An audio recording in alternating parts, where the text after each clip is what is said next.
This is part two of the student-institution relationship, and I apologize for that cutting off, but apparently QuickTime, which is what I'm recording on, limits the YouTube size to 15 minutes. So here we are in part two. Again, this is a student-institution relationship, and again, I had closed off the last lecture in speaking about the rights of students being infringed by virtue of the institution's failure to adhere to their existing policies as set forth in handbooks, um, policies, uh, other oral representations by faculty or administrators that effectively creates an implied contract if the student pays tuition and adheres to the university's policies and directives, that then in fact that creates a contractual obligation for the institution to meet in all respects with regard to that particular student. So as we move forward, um, that contract theory you should consider as having full applicability, certainly at both private and public institutions. The possible exception would be institutions that have a particular religious bent, sectarian institutions which may have some unique rules in their policies and procedures. It's not a complete abdication of that contract theory, but it is a bit more unique given the specific influence of the First Amendment and the Free Exercise Clause specifically applying to those institutions where they have a sectarian bent to which they have adhered consistently and faithfully over time.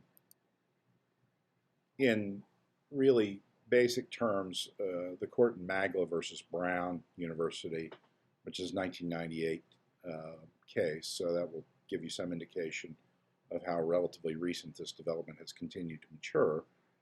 The court stated that the student-college relationship is contractual in nature, that it includes material statements provided in manuals, policies, registration materials, rules and regulations, and that the proper standard for interpreting those terms is that of what is the reasonable expectation of the party making the manifestation of the representation. And the university should reasonably expect what the other person is going to deliver in exchange for adherence to those representations in those documents, meaning that if the student pays tuition, appropriate fees, meets all the requirements set out in the course materials, the student handbook, any other requirements imposed by faculty, that they then have a right to receive due process, that they have a right to expect that the university will deliver on its end of the contract, that is providing the education for which the students have contracted and for the degree once the students have met all of those requirements. So that's really the sum and substance of the issue of contract as it concerns students. At the undergraduate level, professional schools, law schools, medical schools, MBA programs all have received the same treatment over the past several years. The most recent significant case is a Case Western University case from 2015, where a medical student sued the school for breach of contract. He'd met the degree requirements, but the faculty characterized the student's behavior as unprofessional or problematic. The trial court ruled in the student's favor, believing that the unprofessional behavior in which the student had engaged was either immaterial or inconsequential and unrelated to quality of patient care. And the trial court distinguished between an academic judgment to which a court would defer to the university and character or personal judgment where they will not give the same deference to the university. So the court in its specific language indicated that this is the trial court, remember, indicated that they would not accord special expertise to the medical school in judging someone's character for honesty or professionalism. So then that went up on appeal to the Sixth Circuit, which is the circuit in the United States Court of Appeals governing the state of Ohio. And the appellate court and the Sixth Circuit disagreed.